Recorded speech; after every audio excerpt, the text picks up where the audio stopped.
This is the front entrance. You'll face their strongest guards, so it's no place for subtlety.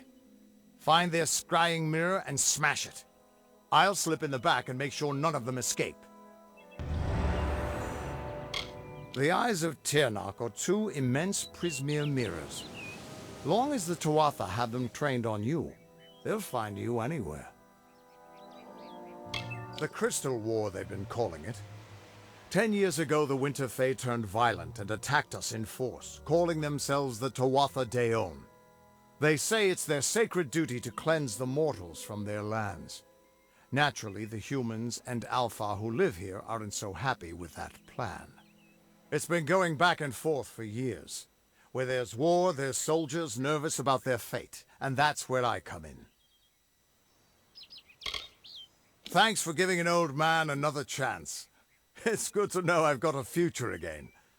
And even better not to know what it is. Just go inside and find those scrying mirrors. Don't worry, I'll be coming along to help.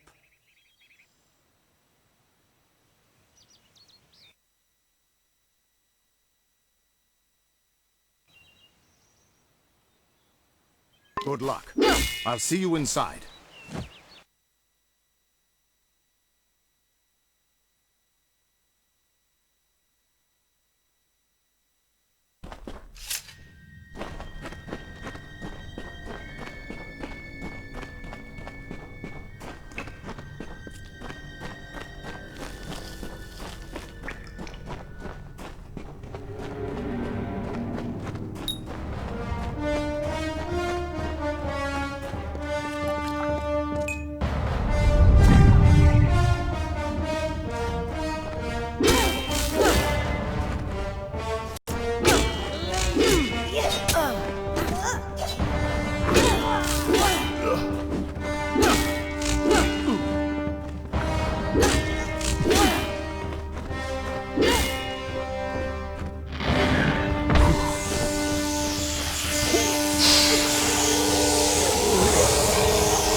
We're here.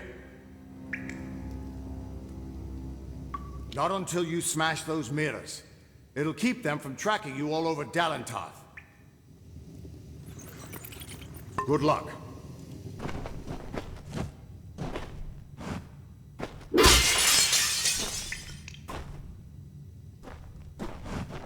The undying mortal has grown tired of running, has she?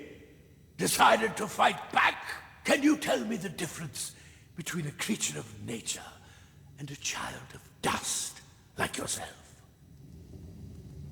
We children of nature know our roles.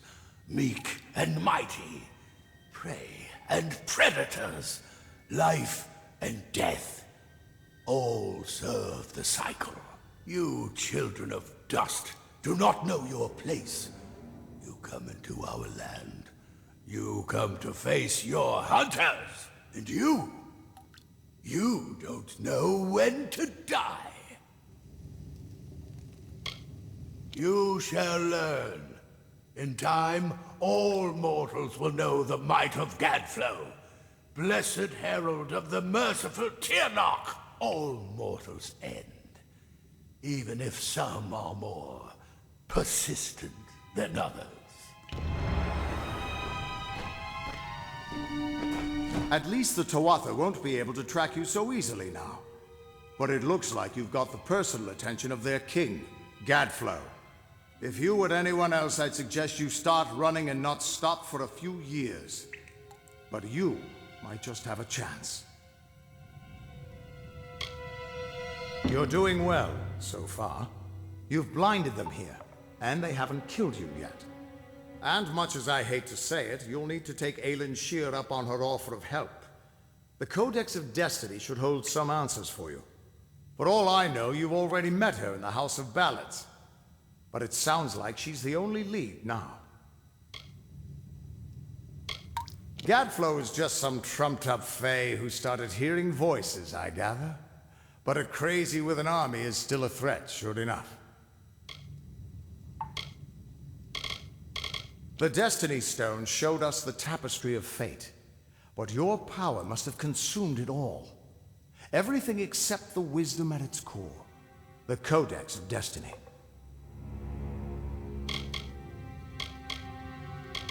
The Immortals inscribed their knowledge of fate into the living stone. I always thought it was a poetic way of talking about the theater, but there it is, in your hands. Keep it close, child.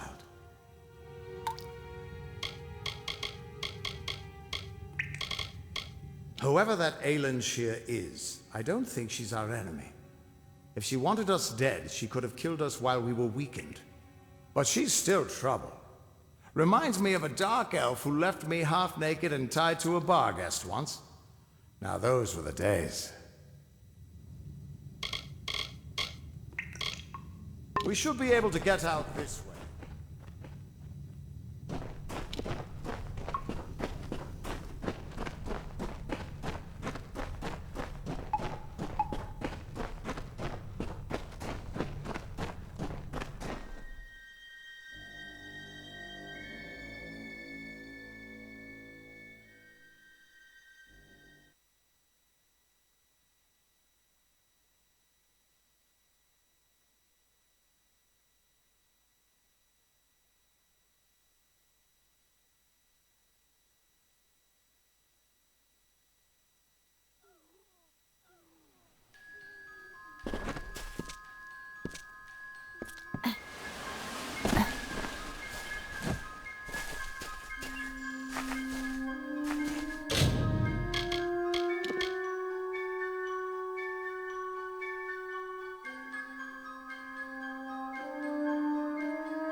Lionel, I assure you it's an ancient codex, just like in the tales. Intriguing. And why would such a thing be revealed to a child of dust?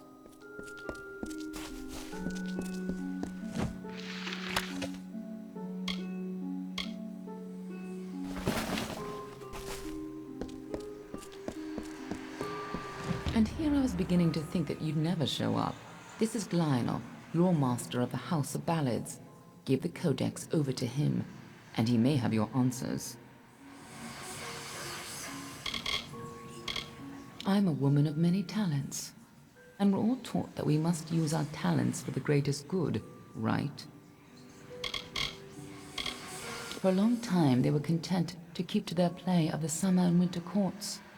Now we fight Gadflow and the Tuatha for our very existence. The Tuatha are a radical sect of Fae within the Winter Court, led by Gadflow and his insane rants about their new god. They've taken power and declared war on mortals. They use raw prismia to enhance their power, and their devotion borders on madness. But the most terrifying thing to the Fae is simply the fact that their siblings have changed so completely. A close friend once told me, strive to be whatever you want to be. Fate might be a lie, but if it isn't, then worrying about it won't change a thing. We've known for a long time that prismia crystals allow us to store and focus magical power. The gnomes use it in their grander inventions, when they can get it. But we have no idea how Gadflow got a hold of so much of it. It makes his Tuatha the most dangerous army I've ever seen.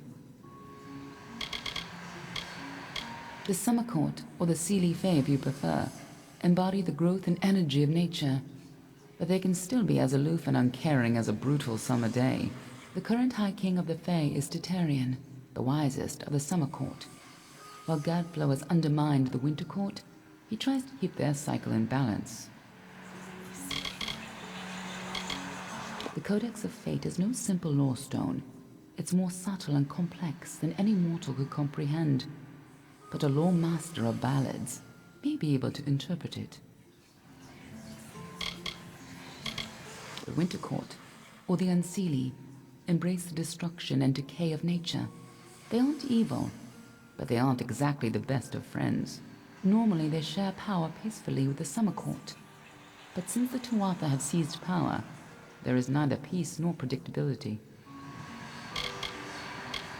The Fae do not have a written language, so their tales are their lifeblood, their history, and their future all in one. The House of Ballads is where they enshrine these legends and celebrate them time and again. None of us could have foreseen the rise of Gadflow and his army, but we should have, and now we're all facing the price. Lionel's one of the greatest balladeers amongst the Fae, and the most learned lore master you'll find outside of Issa. And as it happens, he owes me a favor. You haven't been around much, have you? The Tuatha have been pressing west from their home in Alabastra. Right now, they're only threatening my people. But if we fall, the Tuatha will turn their eyes to the other mortal races. Lore Master Lionel has devoted centuries to the study of lore and ancient Fae stories. The codex he found isn't just any lore stone. Just talk to him, and I'm sure he'll be able to shed some light on the issue.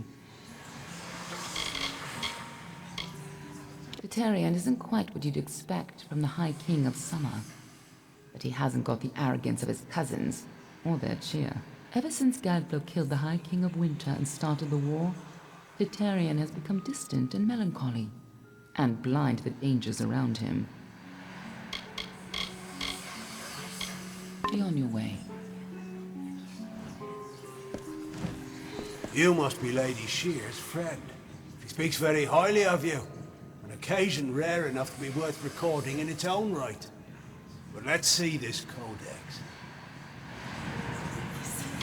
The fabled Codex of Destiny. When the Fate Weavers formed their order, our High King gave his own wisdom to assist them. To have such knowledge in your hands is a tremendous gift, but why did it reveal itself to you? Nonsense. All children of dust have a story that is written before you see your first dawn. Now, I can only make out some parts, but this is odd. The Codex speaks of an exception, a void, an end to the endless. This is simply too much. The High King would never pawn such absurdity off as wisdom. I'm sure you think it is. I fear you must have been taken in by a forgery. A perfectly created one, perhaps, but a forgery nonetheless. But this codex speaks of impossible things, changes to fate, death of the immortals, and other heresies. To ascribe these lies to the High King would be... I'm sorry, but I must ask you to take it away. I will have no part in these lies.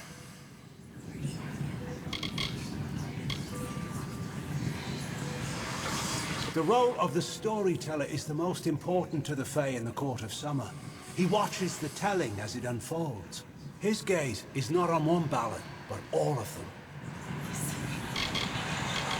We are the story that is told in every age, with different words, but the same meanings. We are the blazing summer and the brooding winter, forever following one another.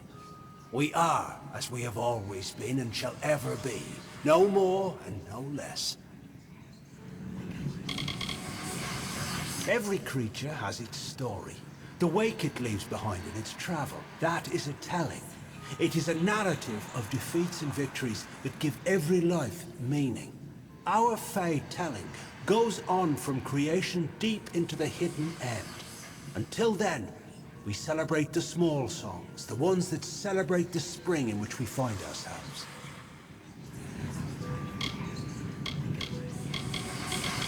All of us in the western Feylands are subjects of High King Tatarian.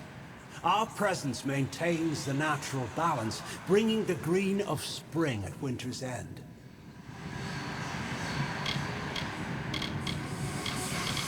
For you, tales are naught but a reminder of your inevitable decline. But for the Fae, our tales are eternal reminders of our truest selves. Here we celebrate the very heart of our kind. The greatest of our tales, reborn and relived. He is an offense to our people. He upsets the natural order, and his war breaks the cycle. I will speak no more of him. As antiquarian, I'm keenly aware of the lesser ballads in Fae telling, and do my best to ensure that they're not lost in the wide river of time. I'm keeper of the Echo Stone here in the House of Ballads. It has only come to us recently, but I find its purpose most fascinating. His wisdom is above us all, even the lords and ladies of the House of Ballads. The High King guides us in all the grand telling of the Fae. Is there a meaning to it? Only its author can tell you.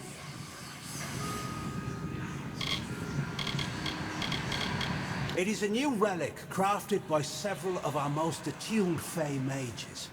Usually the notion of new repels me, but in this case, I can't help but feel a spark of curiosity. The Echo Stone can be used like a lore stone to experience past narratives, stories that have long since left the lips of their tellers. However, one can only use the Echo Stone if he has the right matching cairn, a magical key devised by Hallam the White himself. Do not bother me with such foolishness again. Lionel spends his life cherishing old stories, but show him something truly new, and he dismisses it. Tragic. First of all, we ignore this fool. Most Fae aren't comfortable with change, and you are certainly something new. I'm afraid that only one person will really be able to help us with the Codex, the High King himself. It will be difficult. His court is in the city of Issa. Very few mortals are permitted in its gardens. I do know one individual who can grant you permission to enter, but you'll have to meet him alone. Niralim is a private person, and he carries a grudge against me, although perhaps person isn't the right word for him, nor is him. You'll find him in southeast Dalantoth at Caer Niralim. Just head towards the giant tree and, well, you'll see. You'll have to meet him on your own. I'd accompany you, but Nerolim and I have our disagreements. That old coward. He may have lived 100 heroic lives, but he's lost the moment he faces something truly new. Pathetic. That codex isn't just a complicated lore stone. It seems to tell a tale most Fae don't want to hear, and created by High King Tatarian himself, no less. Interesting.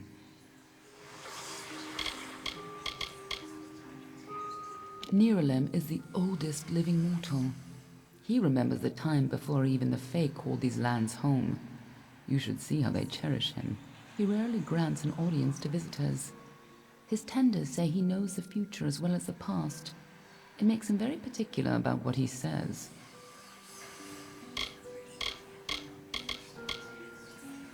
Good luck with Nerolim, and avoid anything he says about me.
What is it?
Greetings. You are strange. There's something distinctly fey about you. Releasing him would be detrimental to fey and mortal alike. I sense something peculiar about you, though. Perhaps you could help him. He could be healed, we surmise, with the completion of the Rite of Valor. Have you noticed my enraged summer brethren out in the sands? They attack anyone, friend or foe. We of the Circle term it the Narca Affliction. It's a curse magical in nature. The affected cannot be reasoned or bargained with. The Almain fell victim to the curse, and though it has not altered his mind, he complains of pain. He warrants study, and so we keep him. The key is the Cora Petal. The regenerative properties of the petal can cure the Almain. You'll find it on the vessel of the Guardian of the Caverns, the Cora Thresh. The Rite of Valor will awaken the Guardian, which has lain dormant in this long winter. Defeat it, and the petal can be plucked from its vessel. Head to the Caverns of Ingress at the base of the Great Spine. There are 3 Erathi sigil stones within. They are marked by a waterfall, a pillar, and a tree. Activate them in that order. Each stone will curse you. Once the last stone is activated, a beast of many vines will challenge you in your weakened state. Defeat it, and bring the Cora Petal to us. You must retrieve the Cora Petal from the Caverns of Ingress. Complete the Rite of Valor, and you will awaken a beast of many vines. Find it, defeat it, and pluck the Cora Petal from its vessel. The Fae have thrived here for many cycles. Though the way the seasons have been flowing, we may not thrive for much longer. You must activate 3 sigil stones within the Caverns of Ingress. They're marked by a waterfall, a pillar, and a tree. Each stone will lay a curse upon your vessel when activated, and summon opponents to face in your weakened state. At the rite's end, a beast of many vines will appear to challenge you. Defeating it will permanently remove the curses. They are our brethren, afflicted by the same curse as the Almain Allard. Left untreated, the curse alters the mind and role of the afflicted. We term these brethren Narca, and you'll find them wandering the desert of Alcerund, attacking any that come near. They cannot tell friend from foe.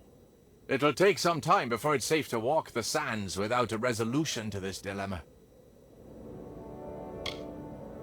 Their effects are temporary.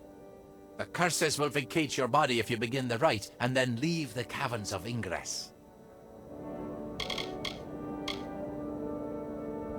Some of our brethren departed, like our champion, Engard. Some went mad and became Narca. Those of us who are left remain for the sake of this land. If it were free of the Narca curse, we would gladly follow after our champion. I direct the Circle of Engard in its duties. My allies and I serve the champion of valor, not the mortal pretender, but the Fae known as Engard. Unfortunately, the champion is no more.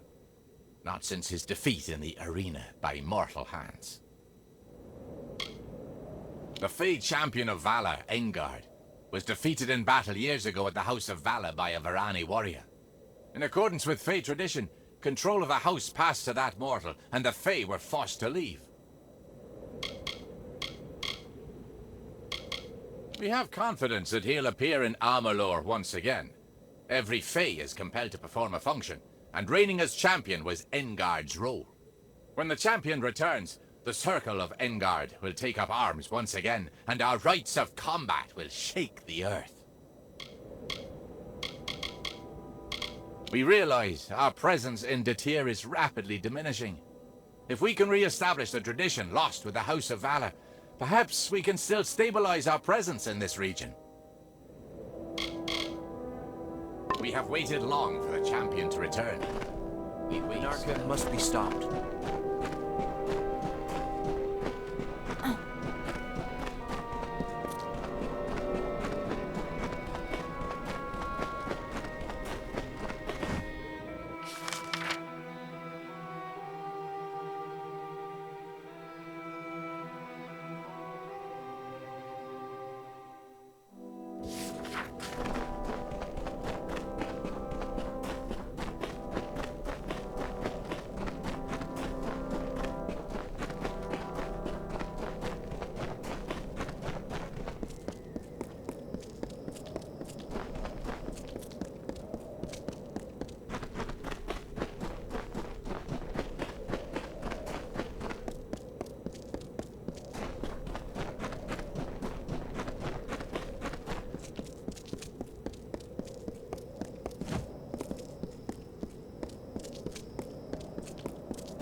greeting. Well done. I can use the petal to create an elixir for the Almain. He needs only to drink this. If it indeed frees him from the curse, he may leave. And I will finally have hope of saving Ulcerund from the Narca.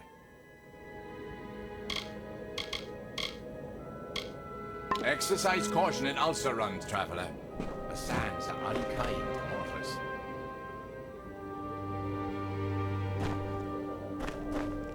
You've returned. Will the Fae allow me to leave?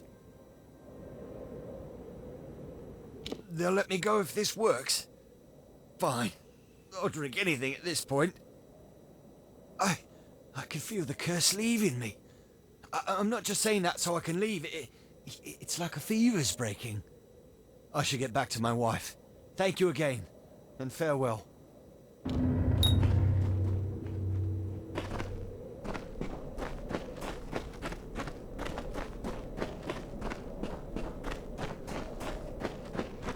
That was impressive. Our success with the Almain bears great portent for Ulcerund. If a mortal can be cured, then maybe a Fae can as well. I believe that you could survive a journey through the Fellfire Pit. Will you help us with another task? We wish to repeat our success with the Almain at a much grander scale. To do this, we require the essence of another plant, this time from the Fellfire Pit. The pit is located at the base of the great spine of Ulcerund. The flower, the Fellfire bloom, rests there. The only plant that grows in the pit. We know the mortal fondness for compensation and will reward you significantly. Excellent! Then head to the Fellfire Pit, where the Guardian of the Bloom awaits. We have waited long for the champion to return. We wait still.